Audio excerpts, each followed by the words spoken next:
आज मैं आप लोगों को हजरत नूह अलैहिस्सलाम का वाकया सुनाने वाला हूँ। हजरत नूह अचिस अल्लाह के भेजे हुए बुजुर्ग पैगंबर थे। अल्लाह ताला ने उन्हें उस वक्त पैगंबर बनाया जब उनकी कौम ने शिर्क और बुत परस्ती में गर्क होकर अल्लाह को भुला दिया था। लोग पेड़ों और पत्थरों से बनी मूर्तियों को पूजते, उनसे दुआएं मांगते और अल्लाह के वजूद से गाफिल थे। हजरत नूह अशारी ने लोगों को पुकारा, ऐ मेरी कौम, अल्लाह की इबादत करो, उसके सिवा तुम्हारा कोई माबूद नहीं। मगर सरदारों और अमीर लोगों ने उनका मजाक उड़ाया। एक बुढ़िया औरत की इबादत। कौम में एक बूढ़ी औरत थी जो अल्लाह की याद में मशगूल रहती थी।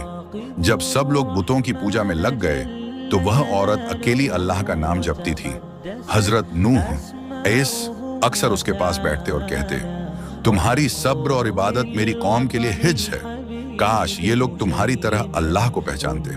बुढ़िया औरत कहती, ऐ नबी ए खुदा, जब लोग भटक जाएं तब अल्लाह अपने नेक बंदों को आजमाता है। हमें बस उसी पर भरोसा रखना चाहिए।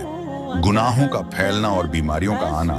जब कौम नूह ने अल्लाह के संदेश को ठुकराया तो उनके अंदर अजीब अजीब बीमारियां फैलने लगी। लोग कहते, ये तो ताबीज गंडे का असर है, हम अपने देवताओं को और चढ़ावा देंगे। लेकिन हकीकत ये थी कि अल्लाह की नाफरमानी की वजह से उनका जिस्म और दिल दोनों बीमार हो रहे थे। हजरत नूह एस्ट्रेस ने उन्हें समझाया, अपने रब से माफी मांगो, वो तुम्हें सेहत और बरकत देगा। मगर उन्होंने कहा, ऐ नूह, तुमने हमें बहुत थका दिया है। नौका कश्ती की तामीर। आखिरकार अल्लाह ने हजरत नूह आसिम को हुक्म दिया कि वो एक बड़ी नौका बनाए। आप दिन रात लकड़ी काटते और कश्ती तैयार करते। कौम के लोग हंसते और कहते, ए नूह, क्या आप बढ़ई बन गए हो? जंगल में कश्ती बनाएंगे और पानी पर चलाएंगे। हजरत नूह असमस ने जवाब दिया, आज तुम हम पर हंसते हो, कल हम तुम पर हंसेंगे। अल्लाह का आजाब। तूफान जब कश्ती तैयार हो गई और आसमान से पानी बरसना शुरू हुआ।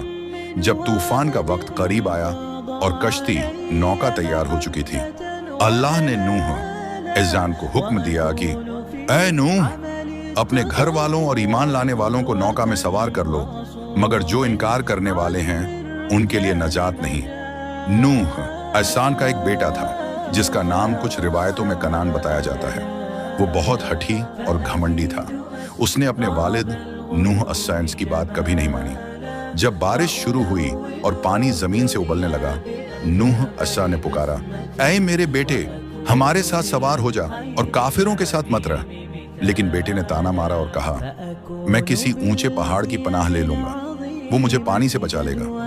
नूह अफसोस ने आह भरकर कहा, आज अल्लाह के फैसले से बचाने वाला कोई नहीं मगर जिस पर वो रहम करे। इतना कहना ही था कि लहरों के दरमियान उनका बेटा डूब गया। नूह अहसान की दुआ। नूह अहसान का दिल टूट गया। उन्होंने अल्लाह से अर्ज की, ऐ मेरे रब, मेरा बेटा भी मेरे अहल घर वालों ने सब में से है।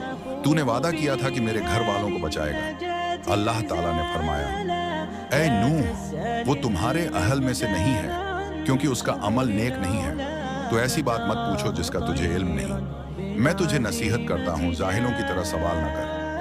नूह आयस रो पड़े और फौरन तौबा की, ऐ मेरे रब, मैं तेरी पनाह चाहता हूँ कि तुझसे वह चीज मांगूं जिसका मुझे इल्म नहीं। अगर तू मुझ पर रहमत न फरमाए तो मैं घाटा उठाने वालों में हो जाऊंगा। बेटे की मोहब्बत नूह आयस के दिल में थी, लेकिन अल्लाह का फैसला सबसे बड़ा है। रिश्तेदारी और खून का नाता ईमान के बिना नफा नहीं देता। असली घर वाले और अहल वो हैं जो ईमान और नेक अमल वाले हों। अल्लाह का हुक्म ही आखिरी हुक्म है। जमीन से भी पानी उबलने लगा। नूह ऐसमैन की ने ईमान वालों को और जानवरों के जोड़े को नौका में बैठाया। बुढ़िया औरत भी उसी नौका में सवार हुई। उसने नौका में बैठते हुए कहा, ये कश्ती दरअसल अल्लाह की रहमत की निशानी है। आसमान और जमीन से पानी का सैलाब उठा, पहाड़ भी डूब गए और पूरी कौम नूह उस आजाब में हलाक हो गई। आखिरकार नौका जूदी पहाड़ पर आकर ठहर गई। नूह, इज़स और उनके साथी बच गए। वो बुढ़िया औरत जो अल्लाह की इबादत में मशगूल रहती थी, उसका नाम उस समय की नेक लोगों में लिखा गया। अल्लाह की रहमत का सहारा सिर्फ ईमान और सब्र है। अल्लाह का हुक्म ही आखिरी हुक्म है।